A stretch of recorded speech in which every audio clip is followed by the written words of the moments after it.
Hello friends, lot of students are preparing for FRM exam, but they don't know what is the difference between FRM level 1 and level 2. In this video, we're going to be talking about that. The first major difference is the content itself. Part 1 focuses mostly on conceptual framework for risk understanding.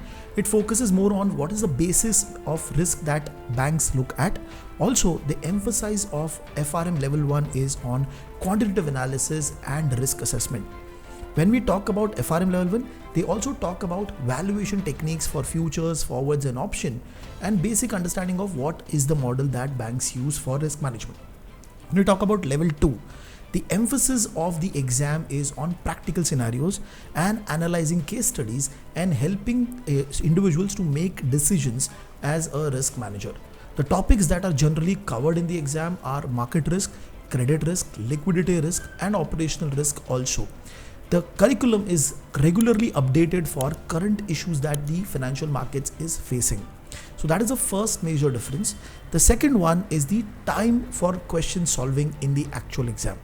So level 1 is multiple choice questions. So in the exam you get around 4 hours to complete 100 MCQs. There is no negative marking, and on an average you get around 2.4 minutes to complete in the exam for one question.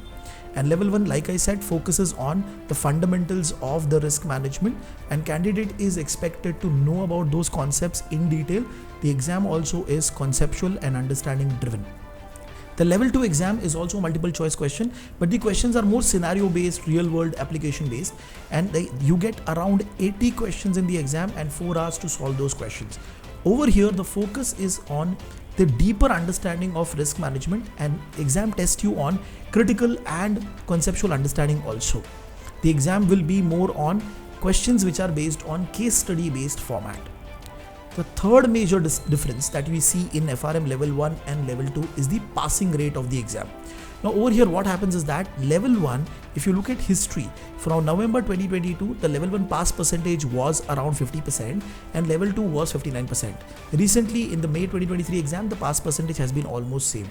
If you look at historical average, the level 1 was around 46% for last 12 years average. For level 2, it has been around 57%.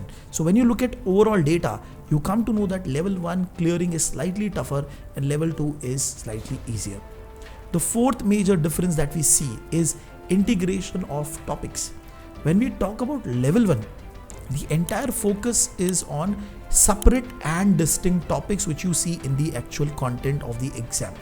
Okay, and also the exam level 1 is a building block. So you need to be having a strong understanding of individual topics.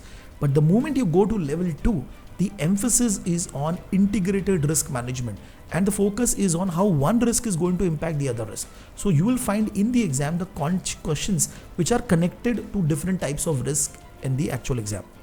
The fifth point, preparation emphasis.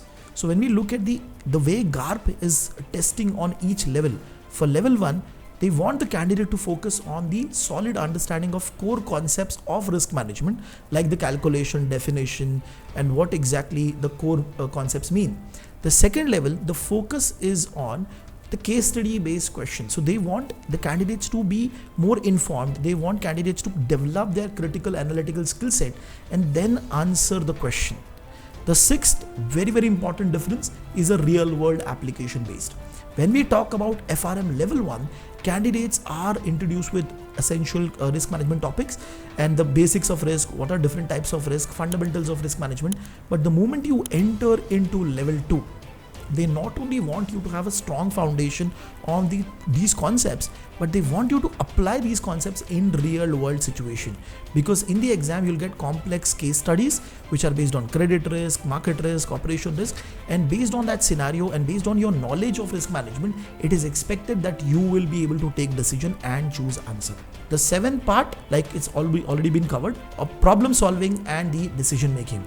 Now over here, part 1 is more about problem solving. So they will give you a specific problem, they want you to solve the problem. Like they will give you a VAR calculation, they will give you a futures and forward valuation calculation, and they will ask you to solve that particular problem. So over here, there is focus on quantitative aspect more as compared to level 2.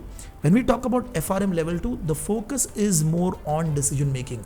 Candidates are given scenarios. They are expected to understand the implication of the scenarios, understand the organization's risk appetite, and then take a decision and justify their answers. So these are the primary 7 differences that I found between FRM level 1 and level 2. Now, as a student, if you're planning to give the exam, just a summary, level 1 focuses on foundation, level 2 focuses on more advanced topics. Now, the moment you clear FRM level 1 and level 2, you are more equipped as a professional to navigate through those complex scenarios that you find in real world, and you will be able to take informed decisions in the dynamic real world risk situations. And that is why you should definitely go ahead and perceive FRM as an exam. Thank you guys for watching this video. For more videos, follow my channel, subscribe to my channel, and also share this video with all of your friends who are preparing for the FRM exam. Thank you.